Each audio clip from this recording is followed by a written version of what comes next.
Hey gadget groupies, and welcome to another FFC vlog. These are the video blogs I shoot using the front-facing cameras on the various phones and tablets and laptops that we test out here at Some Gadget Guy. And today's vlog is being shot using the front-facing camera on the iPhone 6s. And as a happy coincidence, this vlog is about the iPhone 6s while it's being shot on the iPhone 6s. What a crazy coinkydink! But seriously folks, while we're looking at the camera quality on the front-facing camera, it's actually the rear shooter that I'd like to discuss. A while back I mentioned a really snarky Android blog post, iPhone 6s users, please turn off 4K video. And since then I've been witness to several conversations on Twitter and Google+, which seems to reiterate that same idea. The first is, well, with all that resolution, if you don't have a 4K screen, you can't even see all those dots. It's the dots, it's the resolution, you don't have it. You don't have the 4Ks. Or two, if you have the 16 gigaflip iPhone, then you will have not enough storage to shoot all the 4Ks. The 4Ks take up more gigaflips. Now I've discussed UHD in a number of my other videos, but it's important to bring up again because the iPhone has just now received this capability with the 6s. So let me lay it out here for you iPhone fans, and here's why I think you should be shooting 4K video even if you have the 16 gigabyte iPhone. Reason the first, to address those issues about, well, I don't have a 4K screen on my phone, how can I appreciate the quality improvement? UHD video is higher quality video, plain and simple. Do you want to shoot better video or do you want to shoot worse video? How important are your memories to you? And I've gone through tests on other videos that I produced for this channel, but watching UHD video on an HD screen will look better than watching HD video on an HD screen. Really think about what happens when you shoot video.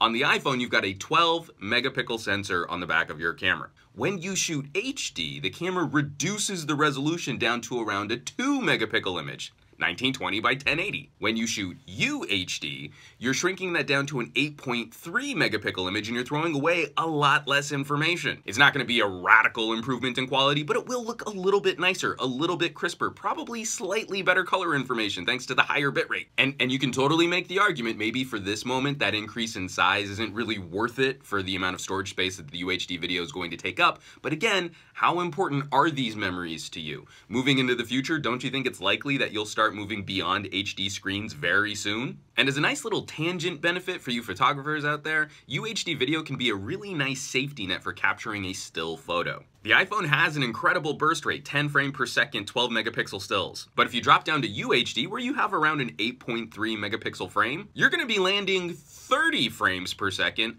for up to 5 minutes of video recording. If you're really concerned about not missing the moment and you have pretty good light, UHD video could be a really handy photography backup. Now, addressing the second major criticism over shooting UHD video is this idea of storage space.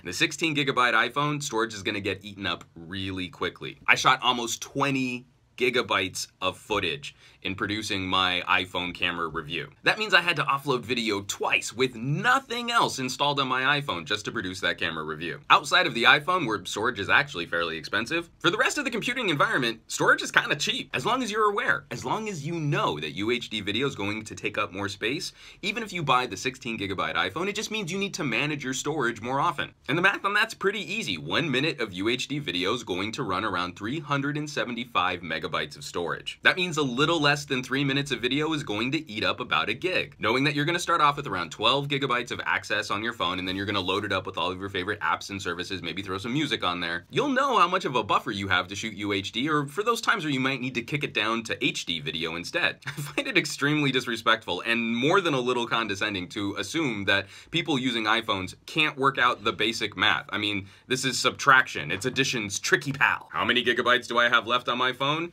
Equals X number of minutes for shooting UHD video. Now, storage management can be kind of a pain, and these video files are so large that for a lot of you out there, you probably can't rely on the cloud as an in-the-field backup. But going back to my earlier point and asking you how important are your memories to you, the improvement in quality in video, in my opinion, is well worth the extra hassle in managing the storage on your device. You'll have video today, which looks a little bit better than HD video when viewed on an HD screen, and then moving into the future, as you upgrade the displays and screens in your home, your videos will look better over time. How often do we really get to say that? Your content today will look better as you upgrade your hardware. It won't be the right fit for all situations. If you're trying to capture fast action, then maybe the 60 frame per second 1080p mode really is what you should be shooting instead. But I can't reiterate how important it is not to get caught up in these nerdcore debates when instead you could just produce your own content and see for yourself. You'll either like it enough to put up with the compromises, or you'll turn it off. But it absolutely shouldn't be because someone else told you to shut it off for very specious arguments, like you can't see all the pixels. And for those of us in Android and Windows phone lands who keep perpetuating these really crappy arguments,